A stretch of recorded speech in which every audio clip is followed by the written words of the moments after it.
Hey guys, welcome to another video, and as promised, I'm making a video over here showing you how you can go ahead and file your own emergency appointment request for the US visa. Now, it's very important for you to understand that exactly whatever I'm showing you, you have to do the exact same thing.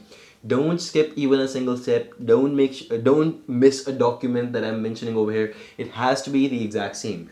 With that said, I want to give you a disclaimer over here. This is not magic sauce. At the end of the day, the US consulates will be deciding whether this request is approved or not. And based on my experience, if you're an F1 visa applicant, etc., it's very difficult for you to get an approval because for the most part, people like Don Huffman have already said that, hey, look, you don't really need these because we'll be releasing appointments soon, soon, soon. And that's what he keeps saying for the most part. But even with that, it has been very difficult to procure even a single visa appointment for you guys. Now, there are a couple of things over here that I am going to have to talk to you about before I tell you exactly what is going on.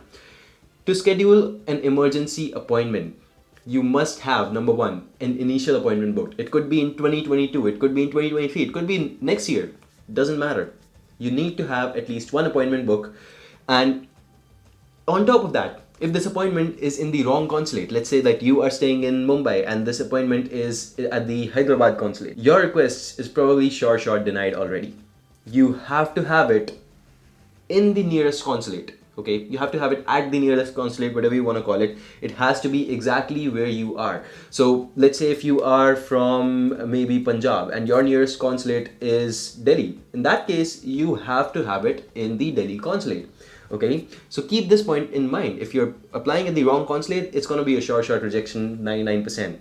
Yes, there have been exceptions, but let's not go over that. We're talking about maximizing our chances, and even when we're maximizing the chances and doing everything possible based on this video, you will see that the success rate is actually pretty low even then. But when you are successful in this endeavor, you will see that it is heavenly. You will have almost any date you want in front of you, and all of the dates will open up. You can just select whatever date you prefer and you can move forward.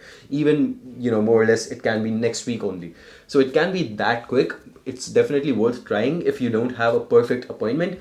But yes, please keep in mind the success rate is definitely not going to be 60-70%. It's probably somewhere around 20-25% at best in most cases, even when you're applying the correct way, because for the most part, the US consulates believe you don't really need emergency appointments. They'll be releasing appointments. So that's the reason behind that.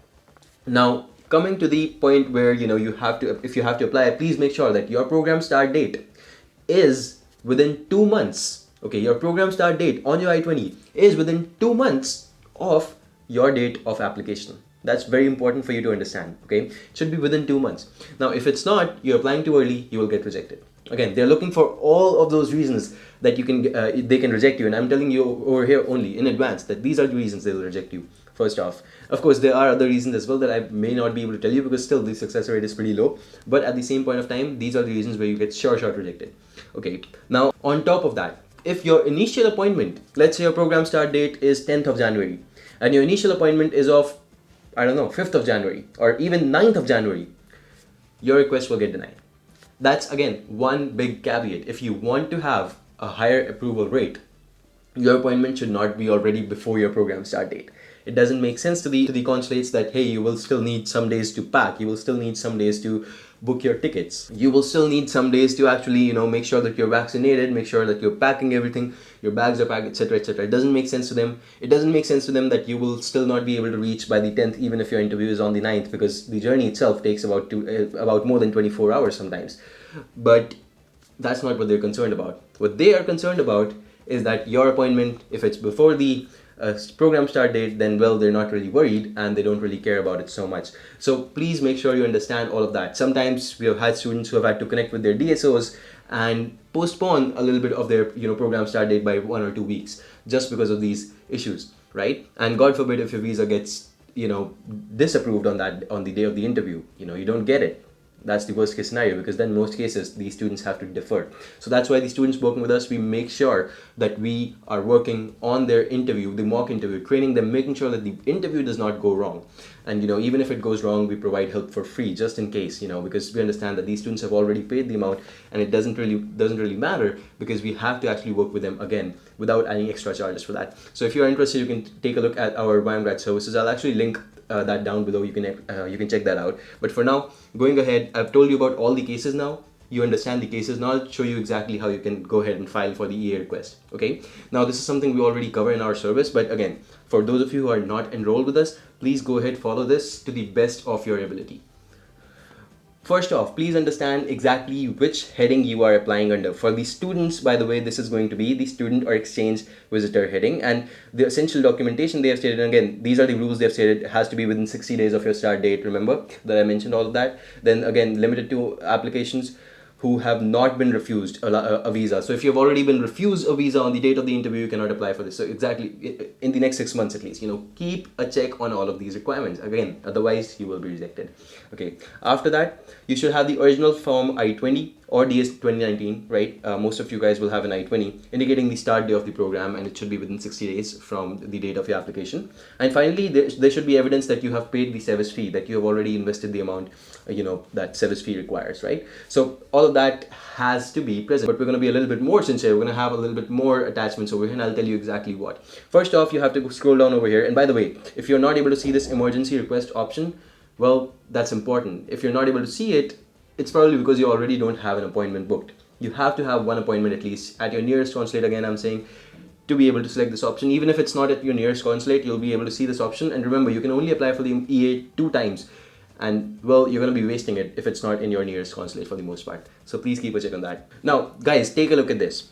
If your request gets approved, and I'm shooting this on the 24th of November, and they're saying that, okay, the earliest date would be the 3rd of December. So you can see it's almost about a week away, maybe a little bit more than a week, and within 10 days you'll be able to have your appointment booked. For those of you guys who are hoping for appointments before 10 days and you're hoping for that without the EA, you can see the gravity of the situation over here. Even with the EA, you're getting maybe 10-15 days delay.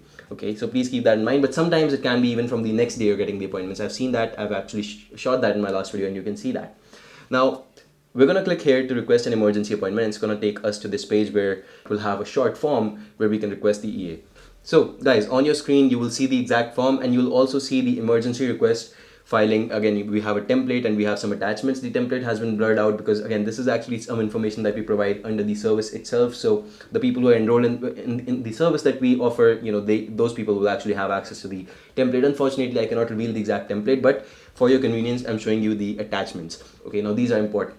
Now, again, first thing, as you can see in the form, you have to mention a tentative travel date.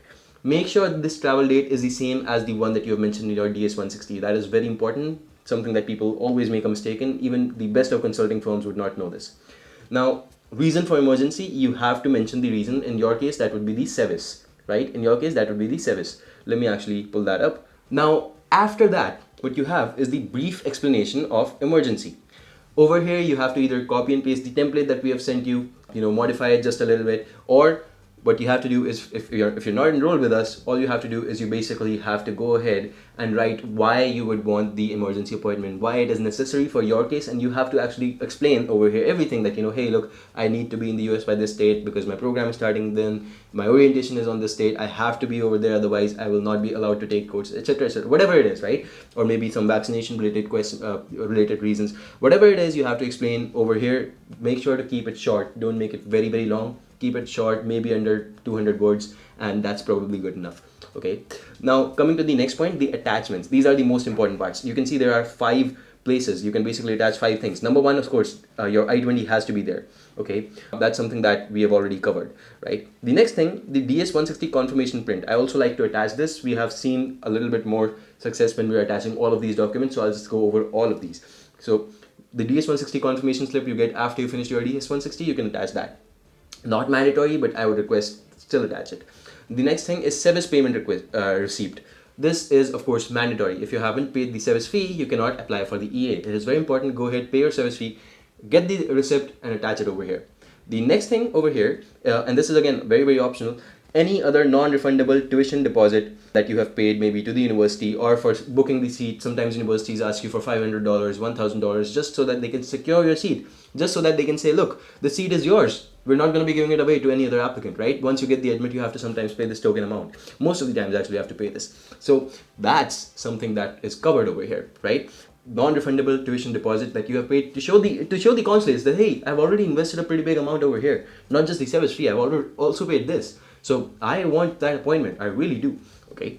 The last part, of course, is any document from the dean of your university, and requesting that the consulates approve this EA request. A lot of times, your dean will be helpful. If you connect with your DSO, they will be able to get you a letter from the dean. Most universities, it may be possible. Some universities, it may not be possible.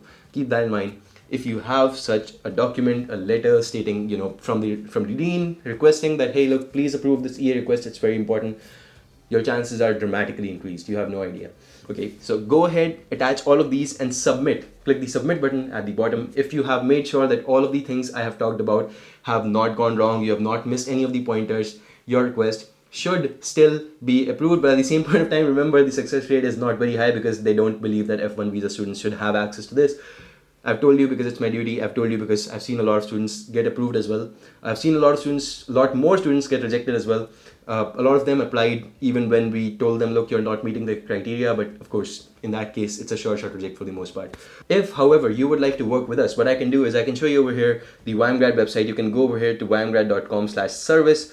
Just scroll down and click on the visa application help. We will cover the entire visa application for you right here. Everything is mentioned, from emergency appointments to mock interviews to NIE help.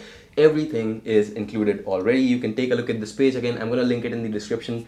Make sure to check it out if you're looking for one-on-one help, assured help that we will be able to help you. That's something that we've done for a lot of students. But at the same point of time, make sure that you understand the gravity of the situation, because a lot of students have already had to defer from fall 21. We have actually onboarded a couple of those students as well. So I want you to understand, it's not a small matter at the same point of time, right? So please take it seriously. And apart from that, I wish you all the best for your EA request. I hope it gets accepted. And yeah, please do post in the comments down below what your experience has been, whether it got accepted or rejected. I would still love to know. And thank you so much for taking the time to watch this video. Subscribe to the channel if you like the information I've provided over here, and I'll see you in the next one. Goodbye and take care for now. Bye.